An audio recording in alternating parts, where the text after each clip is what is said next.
Hello, my name is Laura and welcome to Book Bubbler.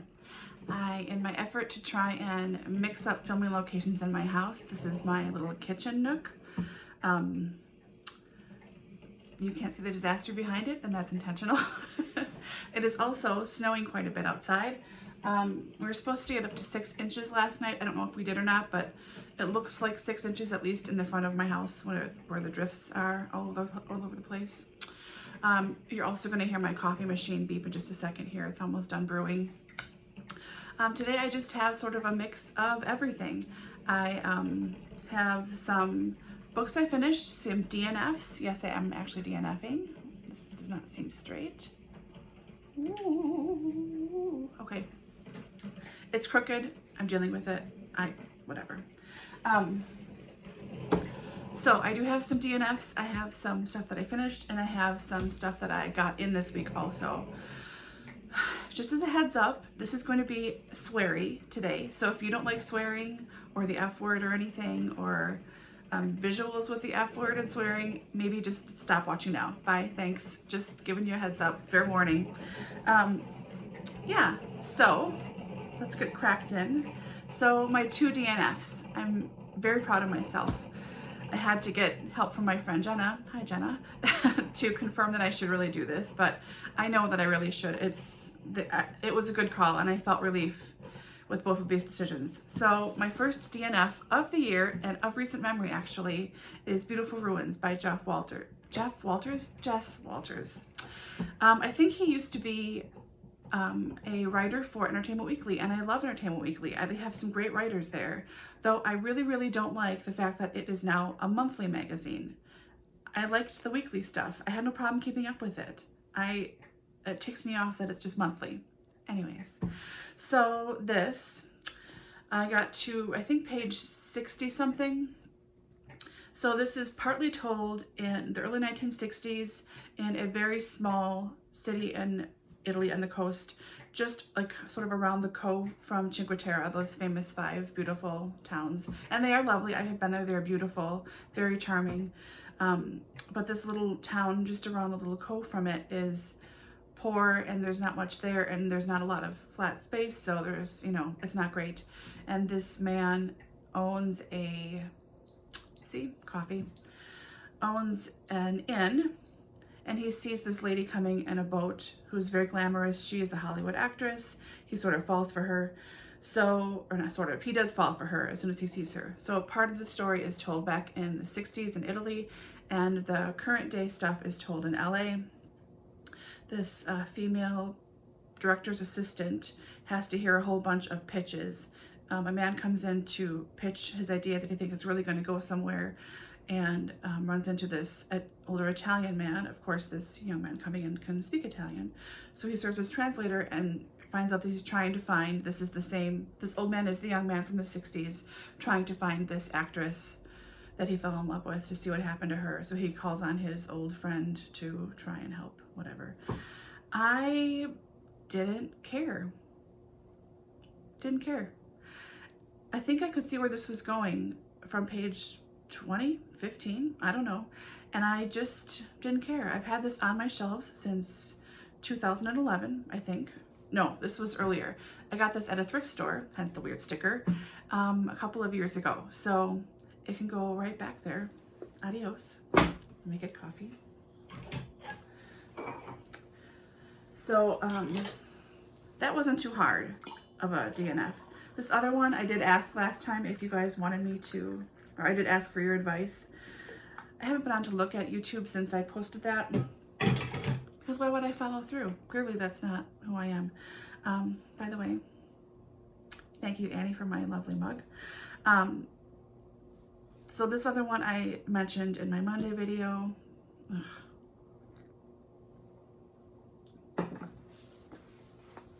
Four Queens by Nancy Goldstone. I got halfway through it. I'm on page 170. There are quite a few pages of index, selected bibliography, and some notes. And then in the back there are some charts, genealogical charts, which normally I am all over like white on rice. I mean, I love that stuff. Oh, but this book, okay. it is just confusing. I mean, I have been reading nonfiction for quite a while. I'm reading some excellent nonfiction right now, and this, I'm sorry, is not excellent nonfiction, and it really pisses me off.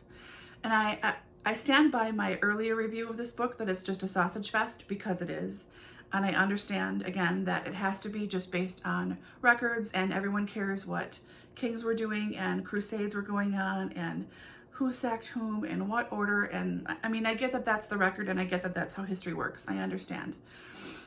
But this book is still like 60% dude. And the ladies that are mentioned, it's usually in passing. A lot of them have the same names, which I'm sure is true for a lot of periods of history, but there are like 2 Blanches and 2 Beatrices. There are several Henrys, several Louis, several Richards, and it's, the author doesn't help you keep anything straight. So she'll mention, like, next to each other, there's, I think it's Provence, Richard the 6th of Provence, who is the father of these 4 girls who become queens. He becomes a count. His next door neighbor, who is a long-term rival, is Richard the 3rd. I think it's Anjou, I'm not sure. But so there's 2 Richards back and forth, 2 dicks. And you think you know who you're listening to, and she says, oh, Richard did this, and Richard did this. And then Richard also did this, and then Richard did this. And you're going, okay, I think I follow that logic. And then she'll say 2 sentences later, by the way, I meant Richard the 3rd, not the 6th. And you're like, what the fuck? I'm sorry, I don't, no. I would love to read about this period. I really, really would. And if you guys know of any individual biographies of any of these sisters, I would be all over that. If you know of anything that's just French history in general from, you know, medieval times or whenever, that's fine. This, I read up to 1260, I think, in here. It starts at about 1200. Really disappointing. I've had this on my shelf since 2009. Yeah, I'm just bummed. So, adios. So on to the 4 books I finished this week. Last Christmas, I finished this up. This was really lovely. I will reread this again probably next December. Nice short essays. The ones I enjoyed the most were Bill Bailey, just because I love Bill Bailey. He's so funny. I have a little crush on him. I loved Bill Bailey. Let's see, who was before him? Amy Mullins. Amy Mullins was good. There were a couple of the people that are in here that are homeless that wrote essays. Those made me cry. And I would really love to volunteer at Crisis UK if I ever could. Not just at Christmas time, but anytime. I would love to really volunteer there. It's wonderful. Oh, Emilia Clarke. Oh my God. Really, really, really cried with her essay too. So highly recommend. Really good. Easy to pick up and put down, which I always appreciate during the holiday season or when you just can't concentrate in between books, you know, that kind of thing. Next up is Belonging by Nora Krug, which is called Heimat, I think everywhere else in the world, but for dumb Americans, it's called Belonging. Fine. So she is a German who looks back at her family tree through World War II and tries to figure out where her family was, if they were members of the SS, if they were members of the SS, if it was voluntary or not, or what kind of things they did. And major props, because she could have figured out some super, super horrible stuff. The stuff that she did find out is not fantastic. And there are a lot of sort of unspoken family disagreements that I think most families have. I didn't think my family had them. And then when I started to do genealogy research 7 or 8 years ago, yeah, some stuff came up, and it was so out of the blue and frankly so ridiculous. It was just like, oh my, calm down. I mean, it was hundreds of years ago. Who gives a crap? But whatever. Anyways, this is really honest and heartfelt, and I really enjoyed her art style. It's pictures and illustrations together. I marked a few pages. This is, she hand illustrates Doi. She handwrites this entire book, so it's her handwriting throughout, telling you the story. So this page is from when she goes to visit Milwaukee. What up, Milwaukee? And how our German stuff, German Fest. it was just really nice. She also has these little things that make Germans, you know, homesick. Things like, I think coffee is in here, and a glue, glue, which I know of. That was really good. And I don't think this is, you won't be able to read anything, but I mean, there's a lot of pages that are like this, which are really just lovely. So if you are into nonfiction memoirs, you would like this. If you have any kind of German history, I think you'd like this. If you're into genealogy, you would like this. Really affecting, very heartfelt, just a really, really wonderful story. And it did make me cry too. Granted, I do cry easily sometimes, but it really did make me tear up. And now here comes the Sweary part. Hi, welcome. It is Effin' Birds by Reynolds. This is from the library. I picked this up last night after being on hold for a long time and read it all in one sitting, laughing out loud. Now, yes, this maybe is immature humor and it's a lot of swearing, but I come from a family where swear words don't really matter. If you're not using them against somebody, it doesn't matter. It's just a word, because everyone has words they don't like. Personally, I hate the word slit and I hate the word whimsical. Whimsical. Oh God, it just, okay, get out of my head. Horrible. Those are fine words, but I hate them. Everyone's got their weird thing. So this is better than the earlier book I'd read about Birds That Was Sarcastic. So it's pictures from James Audubon. There are some color ones too. So you have like this one that says fuck all the way off, and then a sarcastic description of the bird, its habitat and things. There are color illustrations in here. I highlighted this because of this fuck off I'm reading. I have a pair of socks that say this. Love them. Thank you to my friend Annie for getting me those a couple years ago. Annie also gave me my mug. So here's some color ones that really, I mean, they just made me chuckle. And I think I'm going to get this from my mom for Mother's Day. She's a birder. You know, it's very much, there are a couple of big spreads like this. See? Amateur. Makes me laugh. Think it's funny. So what I plan on doing with this before I return it is have my mom maybe look through it if I can see her before I turn it in again. Otherwise, I am going to start photocopying just a few of them and make cards for my friends so they can stick them up at their office. Watch your inbox, Jenna. And after trying to read Beautiful Ruins and trying to read Four Queens and hating them both, I needed a palate cleanser for my insomnia nights. So I picked up What Happens in Scotland by Jennifer McQuiston. This is the first in the Second Sons trilogy or series. I'm not sure if there are 3 or 4 books. This is essentially Victorian Scotland hangover. So Lady Georgette wakes up in a room with a naked man in an inn. She has no idea who he is, how he got there. There are feathers everywhere. There's tar on her feet. There's broken glass all over the floor. So has no memory of the night before. She, tries to figure out what's going on. The man wakes up and says, "Come here, wife." And she chucks an empty chamber pot at him, knocking him out, and she runs through the streets trying to figure out what happened. So for his part, he wakes up not knowing what happened to because that chamber pot to the head erased some memories. So this takes place just over a day, this book. And was really light, really delightful and fun. It had me smiling quite a few times. It was action-packed. They go all over the place in this small town of Morag. And yeah, I really liked it. So I'm looking forward to the second in the trilogy, which I think is called What Happens in the Summer. Not sure.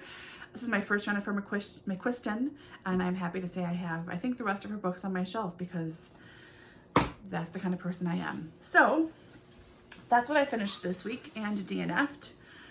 So for the stuff that came in this week, I got 5 books came in.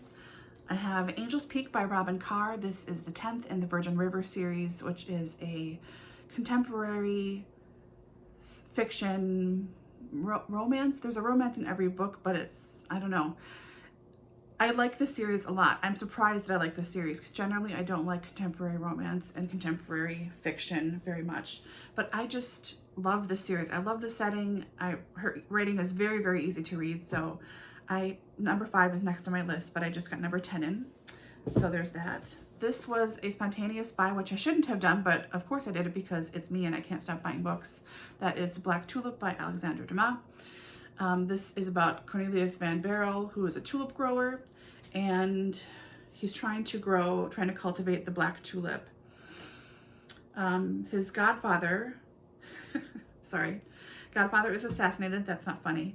And he's accused of treason, the guy. So he's condemned to life imprisonment. His only comfort is Rosa, the jailer's beautiful daughter, and together they concoct a plan to grow the black tulip in secret.